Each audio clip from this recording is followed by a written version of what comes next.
What's up, peeps? It's your girl T from T's Corner with a Season 1, Episode 6 review of Good Morning Calvary, Greenleaf. I know this is all late and out of order, but I'm filling in blanks now. And since Owen's having a marathon of Season 1, I figured I'd go ahead and try and get some more reviews done today. So, in this episode, we learned that Grace has started her small group, the Sisters of Tamar, for women of abuse. And as with anything that Grace does, Lady May is not, happy about it at all.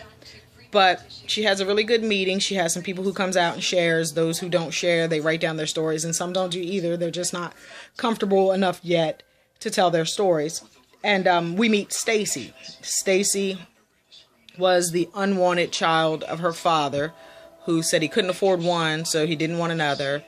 And her mother remarries later on after her father leaves, and the stepfather abuses her, rapes, molests her, however you want to phrase that.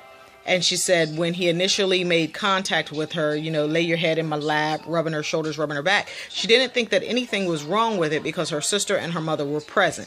And she figured if it was something dirty or wrong, he would not have done it in front of them. But I guess he's just a bold baby rapist. I don't know.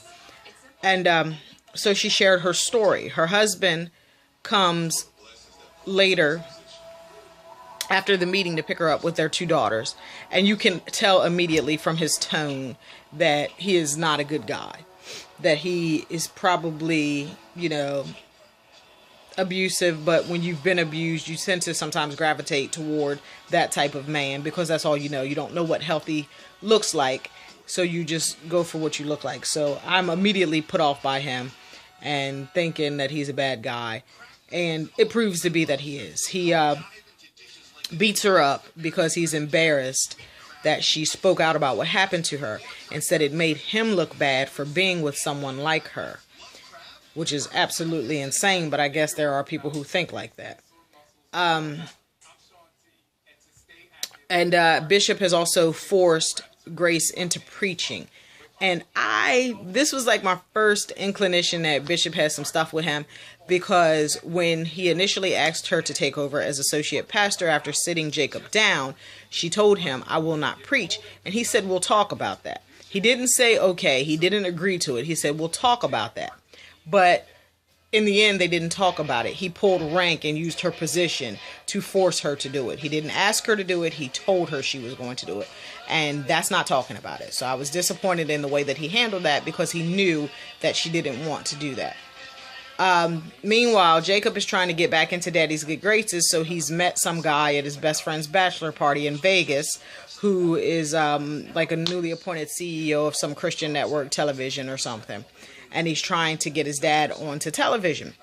Meanwhile, the guy that he's met, him and his wife are apparently swingers, and they want to, swing with Jacob and Carissa.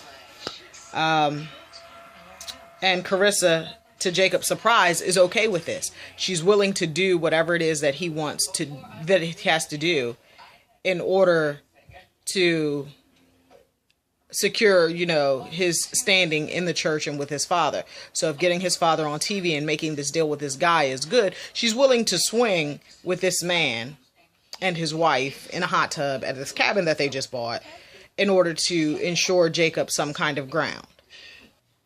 When Jacob realizes that Carissa is willing to have sex with this man in order to ensure his future, he gets jealous. And I'm totally disappointed in Carissa. I thought she was really badass until this point. So we see that Carissa has another talent. She's not only in education, but she's in their living room painting a really nice picture. So we know that she has some artistic talent. And that's something that, it's not talked about, but it's just something that you see. So she's painting and they're talking and she's like, well, whatever. And he says, well, the guy called, whose name I can't remember. And he wants us to come over for dinner. And she says, okay. And he says, well, you know what they expect to happen if we come over. And she says, okay.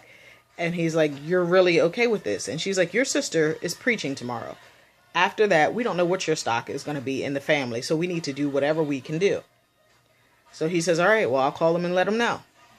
Meanwhile, Charity has fired Niles because he thought that he was the minister of music and not just a choir director. So he's probably going over to Triumph with his favorite lead singer, who's flat. And so in hiring someone else, she goes through her resumes. Kevin tells her just make 2 piles and have fun. And she does. And she comes across this guy who she clicks with. They have things in common. They had fun together. And she said she had not had fun with her choir director. And he admits to her that he's openly gay and he has a partner and that his partner will be coming to church. At this point, Kevin's like, are you sure? Your daddy is not going to like that. And, you know, and she was like, well, daddy knew Niles was gay. And she was like, yes, but he didn't say it. You know, he wasn't out and open with it. And so now she's like, well, I'm going to go ahead and hire him. I think it's a good fit. I think it'll be good for the church. It'll be good for my sanity after having to deal with Niles. So I'm going to hire him. And she has made Sophia her new lead singer. So Sophia is going to sing a solo the first morning that Grace preaches. And Grace is going to preach. And Aunt Mavis actually comes to church. And I'm listening now for the actual sermon that we didn't get. I was really disappointed. It was Grace preaching. Grace is so good, and then Grace doesn't preach. She preaches, but the audience doesn't get to hear it. Not cool. Job 3, verse 26. I am not at rest, nor am I quiet. I don't even know what that says. I have to read it, I will admit. But I was really interested in hearing Grace's sermon, and we didn't. Now, before Grace preaches, because that's actually how the episode ends. But before Grace preaches, Bishop goes and talks to Mavis about Grace saying she didn't come back to preach. That's not why she came home. And he was like, why did she come home? And Mavis is like, you know why she came home. He's like, no, I don't. I have no idea. And she's like, you know why she came home. And you know I know why she came home. And you came to let me know that you know that I know that you know why she came home. And so he also says, when I'm with you like this, which makes me think that this is a habit. This is not a one-time thing, that maybe they are together, friendly and comfortable quite often, and Lady May doesn't know anything about it, which then led me to believe that maybe they had a past, because when Lady May and Bishop were arguing about Jacob getting put back up from being set down, she said, don't forget that you are also human, which makes me think that Bishop then done his dirt just like Jacob. And maybe that dirt involved Auntie Em. We shall see as the season goes along. But Stacy, who was the woman who shared her story and then was beat up by her husband for sharing her story, she reached out to Grace and the church to help her to get away. They found some placement for her at a hotel because they didn't have any at the shelter at the church. And then they found a month-long shelter for her and her daughter, free of charge. And in the end, she ended up going back to her husband. So when Grace preaches her sermon, she sees Stacy sitting at service next to her husband with shades on because her eye is still black, and she sees Aunt Mavis come in, and that kind of just reminds her of what she came home to do. And she's like, no, I gotta preach what God puts on my heart. I gotta preach what is true. And so she changes her sermon. She was going to preach something that her sister Faith had preached in Little Saints, and then after she had that revelation upon seeing them, she said, nope, I'm gonna go ahead and do what the Holy Spirit is calling me to do. It's leading me in a different direction. Lady May not thrilled with that either. And back to Jacob and Carissa. Sorry, my son is irritating me. So back to Jacob and Carissa. After, he calls and sets the date with the guy, and they've agreed that they're going to go and swing with this other couple in order to get Bishop on TV. Carissa gets dressed, and she has on a nice little burgundy slinky dress, and, you know, she's giving full diva and what have you, and she's like, Jacob, I'm ready, let's go. He's sitting on the edge of the bed, looking like somebody done stole his bike, talking about, I will not have another man put his hands on you. And she asked a very important and pertinent question. Why do you care? You've been cheating on me and making a fool of me for years. Why do you care? He didn't give a good enough answer for me. You are mine, and I will not have another man put his hands on you. Well, when we stood before God and family and said I do, you were mine, but that didn't stop you from allowing another woman to put her hands on you. So again, why do you care?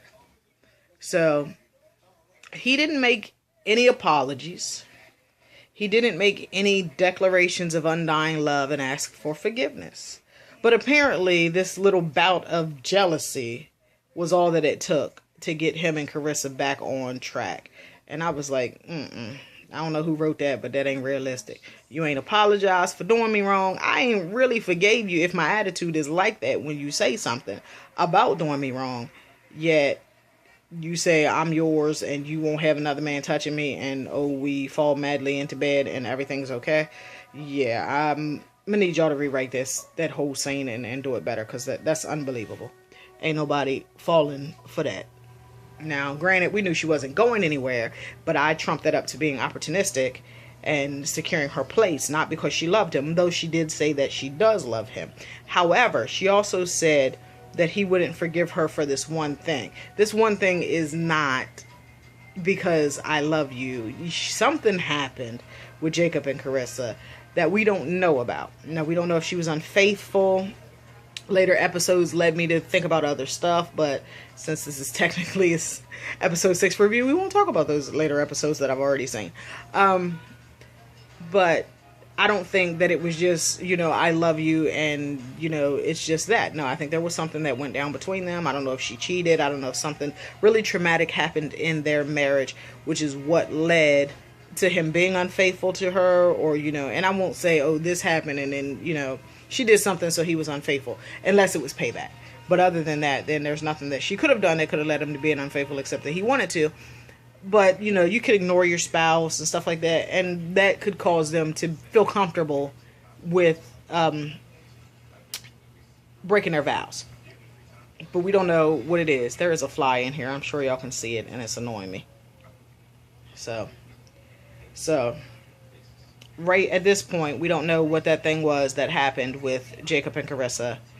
But maybe we'll find that out in a later date. So, that's where we are at the end of Season 1, Episode 6. Good morning, Calvary.